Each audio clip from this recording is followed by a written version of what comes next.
자, 대한민국 대표팀 세계 최강이라고 불리는 브라질과 16강전 경기를 치렀습니다. 자, 브라질 팬들이 정말 많이 찾아와서 저는 뭐 흡사 원정 경기 뛰는 줄 알았습니다. 경기 결과는요, 확실히 개인 기량을 앞세운 브라질이 주도하는 형국이었고요.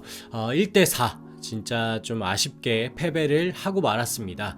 확실히 대한민국은 뭐 한 장면 한 장면 힘겹게 막아내면서 역습을 하는 그런 모양을 계속 볼 수가 있었고요. 여러 모습들 두고두고 뭐 아쉬운 장면들이 많았지만 어쨌든 선수들이 최선 다한 모습만큼은 가슴에 깊이 강인하게 남을 것 같습니다. 브라질이라는 과감과의 경기를 앞두고 벤투 감독도 상당히 뭐 선발 라인업을 짤 때부터 분명히 이거 어떻게 짤까 고민을 많이 했을 텐데요. 오늘 라인업을 보면 황희찬 선수가 단연코 눈에 띄죠. 지난번 포르투갈전의 그 조별리그 최종 경기인데 그때의 영웅이었습니다. 결승골을 집어넣었던 황희찬 선수가 드디어 선발에 들어왔습니다. 이렇게 되면 프리미어리그 듀오죠. 한국 축구가 자랑하는 원투펀치인 손흥민과 황희찬이 이번 대회 들어서 함께 선발 명단에 든 건 처음입니다. 그리고 앞서 조별리그 3경기에서 모두 풀타임을 소화한 손흥민은 이로써 4경기 연속 선발입니다. 아무리 뭐 본인이 괜찮다고 하지만 안아골절이라는 엄청난 부상, 그리고 이 마스크는 정말 이 시야 확보 안 되고 불편할 텐데 이번 대회 손흥민 선수의 희생이라는 건 아무쪼록 뭐 결코 당연한 거 아닙니다. 선수 이전에 인간으로서 손흥민 선수가 보여준 모습은 정말 리스펙할 만합니다. 멋졌습니다. 가슴을 울리는 뭔가가 있습니다. 자, 그리고 손흥민의 파트너로 역시 조규성이 낙점이 되었고요. 이선에는 큰정우영, 황인범, 이재성, 대한민국이 자랑하는 선수들이 모두 나왔습니다. 그리고 무엇보다 이 부상으로 과연 나올까 말까 선수들, 한국 팬들의 마음을 졸였던 김민재 선수의 복귀가 참 안심이 되더라고요. 수비 라인은 왼쪽부터 김진수, 김민재, 김영권, 김문환, 그리고 골키퍼 장갑은 김순규가 꼈습니다. 브라질은 월드클래스 네이마르가 나온 걸 보니까 아무쪼록 좀 기가 죽기도 했지만 경기는 뭐 해봐야 아는 거잖아요. 뚜껑을 열어봐야죠. 긴장감을 가진 채 킥오프가 되었습니다. 그런데 역시 브라질은 브라질입니다. 전반전 7분 만에 선제골을 내주고 말았는데요. 우측에서 기술 좋은 이 하피냐가 개인 정말 기량을 앞세워가지고 측면을 막 부숴갔습니다. 대한민국 축구대표팀 선수들 2명 정도가 이 과정에서 제껴줬고요. 중앙에 컷백을 하다가 이게 참 뭐 브라질한테는 운이 좋은 거지만 공이 새버렸어요. 그래서 왼쪽에서 쇄도하던 비니시우스에게 이 무주공산 1대1 찬스 슈팅 기회를 주고 말았습니다. 비니시우스가 참 침착합니다. 대각선에 딱 빈 공간 보고요. 그대로 밀어넣으면서 브라질의 선제골을 기록하게 됩니다. 그리고요, 전반 10분경에는 네이마르한테 PK를 내주는데 이게 참 뼈아팠습니다.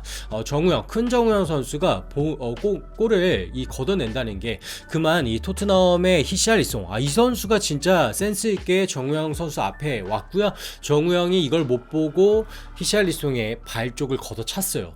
저는 이거를 VAR을 좀 돌려봤으면 좋겠는데 고의성이 전혀 없었잖아요. 어쨌든 좀 강하게 항의를 더 해야 됐을까요? 결국 PK를 주고 말았고 네이마르가 참 여유있게 집어넣더라고요.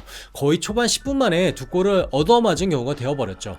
브라질 이 리듬 축구라는 이 축구 남미팀한테 참 분위기를 넘겨준 거, 저는 이게 컸다고 봅니다. 근데 뭐 이후로 황희찬 선수가 알리송을 위협하는 그런 슈팅도 하고 기가 죽지 않으려고 최선 다하는 모습은 물론 보여줬습니다. 하지만 심리적으로 위축될 수밖에 없었죠. 세계 최강 브라질이라는 팀을 상대로 그렇게 빠른 시간에 2골을 내줬다는 거, 이게 뼈아팠고요. 이후에 한 28분경에 나온 히샬리송의 골은 점이 가경이었다. 이 선수들끼리 대한민국 골문 앞에서 3자 패스를 주고받는 게 예술이었죠. 수비 숫자가 제가 볼 때는 분명히 많았지만 이거는 좀 심리적인 이유가 큰 것 같아요. 서로 얘기하면서 공간을 분명히 안 내줬어야 되는데 섀도하는 히샬리송한테 그대로 1대1 찬스를 내주면서 골 먹혔습니다. 3대0.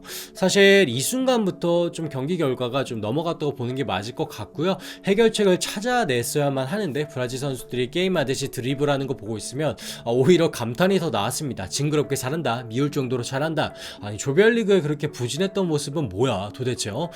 확실히 강팀은 조별리그 때 보여주는 건 워밍업이었구나, 이제 본 모습이 나오는구나, 완전히 달라졌구나, 그렇게 느낄 정도로 브라질은 확실히 잘했습니다. 자, 이후에 뭐 파케타의 섀도우에 이은 4번째 골도 나왔는데요. 전반전은 사실 이쯤 되면 논평을 하는 게 무의미할 정도로 압도적인 전력차로 밀렸다, 이렇게 보는 게 맞을 것 같습니다. 후반전이 되면서 벤투 감독도 이대로 물러설 수는 없었죠. 체력이 너무 빠졌던 큰정우영 그리고 김진수 대신 뭐 손준호 그 다음에 홍철이 들어갔죠. 반전을 꾀해버렸던 그런 대표팀이에요. 라인을 좀 올리면서 아무쪼록 열심히 해봤던 것 같습니다.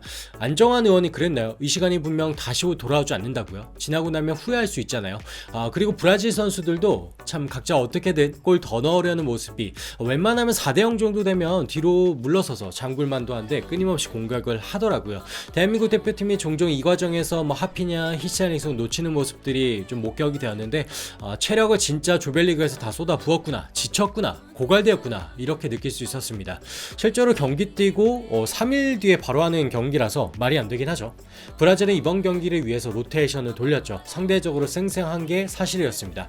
뭐 어쨌든 이거는 다 현상일 뿐이고요. 안타까웠습니다. 하지만 오늘 경기 물러서지 않았습니다. 30분경에 프리킥에서 흘러나온 공 교체되어 들어간 월드컵 첫 출전이었던 백승호 선수가 기가 막힌 중거리 슛, 오늘 경기 내내 선방을 보여줬던 알리송 골키퍼조차 손을 댈 수 없었던 그런 골. 백승호 선수 대한민국의 포기란 없다 그 정신을 보여줘가지고 너무너무 고마웠습니다. 그리고 또 교체되어 들어갔던 이강인 선수가 뭐 끊임없이 뛰고 열심히 뛰고 수비하고 상체 페인팅 통해서 브라질 선수의 뭐 정말 허둥지둥되는 모습까지 보여줘가지고 저는 그것만큼은 참 고마웠더라고요. 결국 경기 결과는 1대4 더 뒤집을 수 없었습니다. 대한민국의 이 16강 여정은 여기서 마무리. 월드컵은 8강까지는 진출할 수 없었습니다. 안타깝지만 사실 세계 최강 브라질이라는 팀을 상대로 대한민국이 무조건 올라갈 거라고 생각한 전문가 축구팬들 많지 않았을 겁니다. 거의 없었을 겁니다. 그래서 저는 경기 결과만큼은 인정을 하겠지만 1대4는 참 아쉽네요. 어쨌든 세계 최강 클래스 이 국가와의 어떤 레벨 차이를 체감할 수 있었고요. 이제 우리가 할 일은 차근차근 복귀하면서 다음 월드컵도 돌아오잖아요. 그때 좀 아쉬움이 더 남지 않도록 열심히 준비하는 거, 복귀하는 거 그거밖에 없겠다 싶고요. 어쨌든 벤투 감독을 포함해서 대한민국 대표팀이 4년 동안 달려왔습니다. 경기 끝나고 주저앉았지만 뭐 힘들어서 그런 건 어쩔 수 없지만 뭐 부끄러울 필요도 전혀 없고요. 더 뭐 죄송할 필요도 없습니다. 정말 잘했습니다. 대한민국 국민만큼은 대표팀의 이 여정을 응원할 수밖에 없고 박수 칠 수밖에 없었다.